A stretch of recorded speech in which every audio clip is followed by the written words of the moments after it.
Hai guys, selamat berjumpa kembali di channel novel populer viral yang keren ini. Sebelum mengikuti kelanjutan kisah Dev atau Camping yang semakin seru dan mendebarkan ini, mohon bantuan kalian untuk subscribe, like, komen dan share video-video yang ada di channel ini ya. Perlu diketahui bahwa novel Perintah Kaisar Naga ini adalah termasuk kategori novel ongoing. Jadi waktu update dan jumlah bab setiap hari menyesuaikan dengan update dari autornya.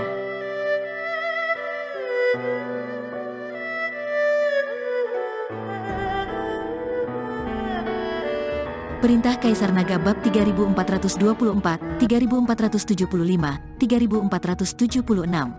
Aku baik-baik saja, kata Dev. Dev, apa yang terjadi dengan awan guntur tadi?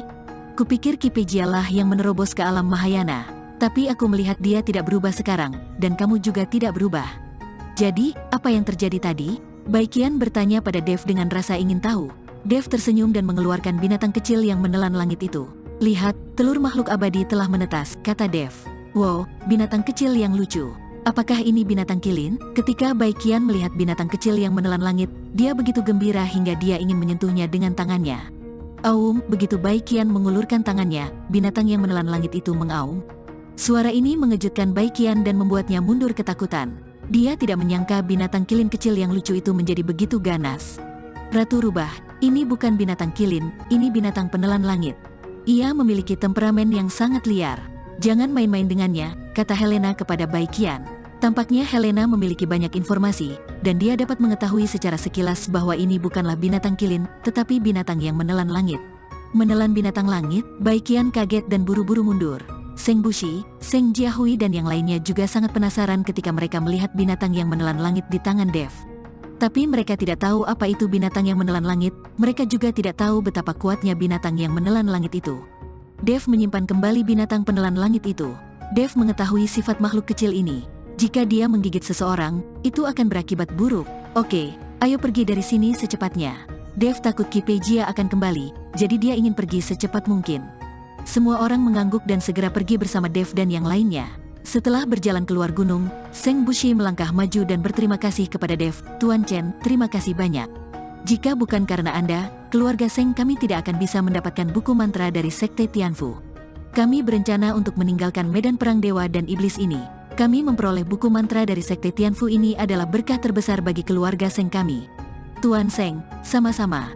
Karena Anda ingin pergi, saya tidak bisa menghentikan Anda. Saya harap Anda bisa lebih berhati-hati. Dev berkata kepada Seng Bushi. Tuan Chen, jika Anda punya waktu, pergilah ke rumah kecil kami dan kita ngobrol. Saya pasti akan menyiapkan anggur untuk menjamu Anda. Seng Bushi mengundang Dev. Tentu saja, Dev mengangguk dengan sopan. Sebagai keluarga yang berspesialisasi dalam formasi dan mantra, keluarga Seng telah memperoleh mantra dari Sekte Tianfu, yang tentu saja merupakan hal yang paling berharga, jadi sangat masuk akal untuk pergi sebelum medan perang para dewa dan iblis ditutup. Lagi pula, ada semua orang di medan perang para dewa dan iblis ini. Jika mereka tetap di sini, bahaya apa yang mungkin ada? Setelah mengucapkan selamat tinggal, semua orang di keluarga Seng pergi. Dev juga pergi bersama Helena dan Baikian. Tuan, kemana kita pergi selanjutnya? Helena bertanya. Mari kita melihat-lihat. Diperkirakan medan perang dewa dan iblis ini akan ditutup dalam beberapa hari. Dev tidak punya tujuan. Lagi pula, dia tidak tahu di mana harta karun itu berada. Dev mengikuti Helena dan Baikian saat mereka berjalan di hutan lebat, kemudian dia memasuki lautan kesadaran dan dengan hati-hati dan memikirkan langkah pengendalian api. Sekarang dia hanya punya pengetahuan tentang langkah pengendalian api, tapi dia bisa belajar sendiri, karena Raja Bintang Abadi Api sangat marah sehingga dia kabur setelah perselisihan tanpa menjelaskannya pada dirinya sendiri. Dev berjalan dengan linglung, mencoba mencari tahu inti dari langkah pengendalian api itu. Tidak diketahui berapa lama setelah berjalan cukup jauh, Helena tiba-tiba berteriak, Tuan, lihat cepat. Dev buru-buru keluar dari lautan kesadaran, dan kemudian melihat tanah di depannya terkoyak, pepohonan tumbang, dan banyak mayat berserakan. Terlihat jelas bahwa baru saja terjadi perkelahian. Ada beberapa mayat yang wajahnya tidak bisa dibedakan tergeletak di tanah. Mereka tampak mengerikan. Kita semua ingin mendapatkan harta karun itu, tapi berapa banyak orang yang bisa meninggalkan medan perang para dewa dan iblis ini dalam keadaan hidup? Baikian hanya bisa menghela nafas. Orang mati demi kekayaan dan burung mati demi makanan. Ini adalah kebenaran abadi. Karena kamu telah memasuki medan perang para dewa dan iblis, kamu harus bersiap untuk dibunuh. Lagi pula, tidak ada aturan di medan perang para dewa dan iblis ini. Hukum hutan adalah hukum rimba. Ikan besar memakan ikan kecil, dan ikan kecil memakan udang. Dev menghela napas sejenak, ketiga orang itu terus bergerak maju, dan mayat para kultivator terus ditemukan di sepanjang jalan. Tampaknya saat medan perang para dewa dan iblis ditutup, para kultivator ini menjadi gila. Lagi pula, jika mereka tidak mengambil tindakan, tidak akan ada peluang ketika medan perang para dewa dan iblis ditutup. Sementara itu, sekitar 100 mil jauhnya di depan Dev dan yang lainnya, Zhou Qi dan anggota geng mata dewa lainnya semuanya tersenyum, dan mereka juga membawa banyak harta dan sumber daya. Qi Pejia berjalan di depan dengan dingin, tanpa ekspresi di wajahnya. Sepanjang jalan, dia membunuh semua orang yang dia lihat dan kemudian merampas harta karun. Bagaimanapun, medan perang para dewa dan iblis akan segera ditutup, dan Qi Pejia tidak ingin mencari harta karun lagi. Menemukan harta karun tidak secepat membunuh orang dan mencuri barang mereka. Hahaha, jalan-jalan dengan ketua geng memang enak dan kita bisa makan 3 kali sehari. Pemimpin geng sungguh luar biasa. Di masa depan, saya yakin di seluruh Gunung Tianmo semua orang akan menghormati pemimpin geng. Ini benar-benar sebuah berkah untuk geng mata dewa kita. Zhou Qi wajahnya penuh kegembiraan, dan dia terus menyanjung Qi Pejia. Qi Pejia merasa nyaman disanjung oleh Zhou Qi. Dia tersenyum dingin dan berkata, saya tidak peduli dengan Gunung Tianmo yang kecil ini. Saya ingin menjadi penguasa wilayah selatan, dan bahkan penguasa seluruh dunia surga dan manusia ini. Qi Pejia memiliki ambisi besar. Bagaimanapun, yang dia inginkan adalah merasakan petualangan yang belum pernah dialami orang lain. Pemimpin geng itu benar, jika kamu ingin melakukannya, kamu harus menjadi penguasa alam surga dan manusia. Ketika saatnya tiba, kelima penguasa wilayah utama dan aliansi penyegel iblis akan dihancurkan olehnya. Zhou Qi hanya tahu cara menyanjung saat ini, dan dia bahkan tidak mengenal 5 penguasa wilayah utama. Sungguh cita-cita yang besar, bahkan 5 penguasa wilayah tidak menganggap serius kultivator iblis ini. Begitu Zhou Qi selesai berbicara, 5 kultivator berpakaian putih tiba-tiba muncul di depan Qi Pejia dan lainnya.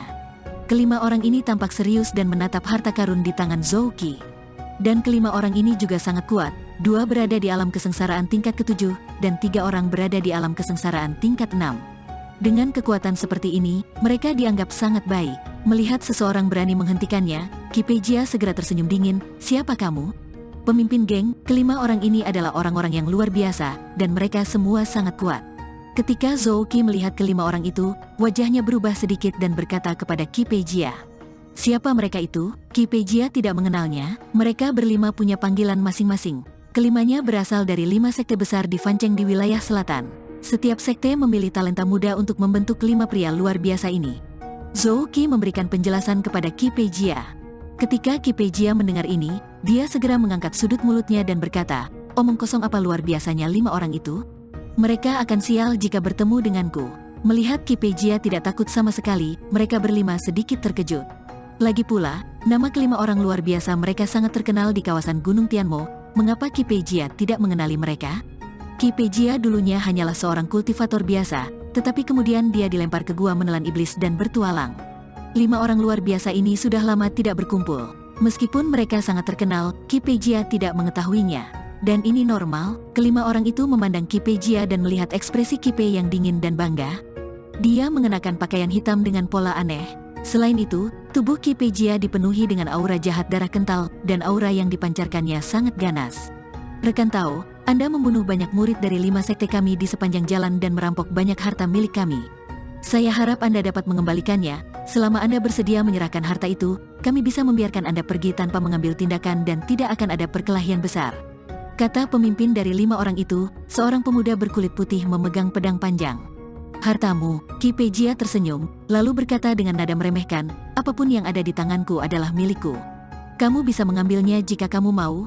Mengapa kamu berbicara begitu banyak omong kosong? Ini adalah medan perang dewa dan iblis. Siapapun yang memiliki kemampuan akan mengambil harta itu. Apakah kamu takut tidak bisa mengalahkanku dan ingin mempermainkanku? Jadi ambil saja harta itu kalau berani. Rasa jijik Qi Pejia segera membuat seorang pemuda memegang pedang bulan sabit marah. Kamu tidak tahu siapa yang akan hidup atau mati. Kami memberimu kesempatan dan kamu menyeretku. Hahaha, aku menyeretmu karena kekuatanku. Jika kamu memiliki kemampuan, kamu dapat menyeretku ke depanmu untuk melihat. Qi Pejia tertawa. Kamu, mata pemuda itu melebar dan dia hendak bergegas ke depan dengan parang di tangannya. Namun, dia dihentikan oleh pria kulit putih yang memimpin. Saudara ketiga, jangan terpancing oleh provokasinya.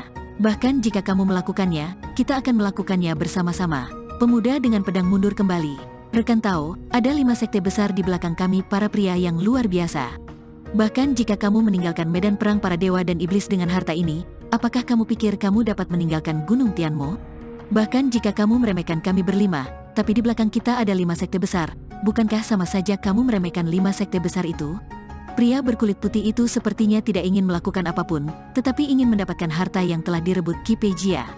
Sekarang aku akan membunuh kalian berlima, bahkan jika ada 5 sekte besar di belakangmu, siapa yang tahu bahwa akulah yang membunuh kalian? Qi Peijia berkata dengan nada mengejek. Wajah pria tampan itu menjadi gelap, dan dia mengertakkan gigi dan berkata, karena kamu tidak mau minum anggur sebagai hukuman untuk bersulang, maka jangan salahkan kami. Saat pria tampan itu meraung, semua orang bersiap-siap. Mati kalian kumpulan badut. Qi Peijia mendengus dingin, lalu menamparnya. Telapak tangan hitam raksasa menutupi langit dan matahari. Kelima orang itu memandangi telapak tangan hitam raksasa itu, ekspresi mereka seketika berubah, dan mereka semua berbalik.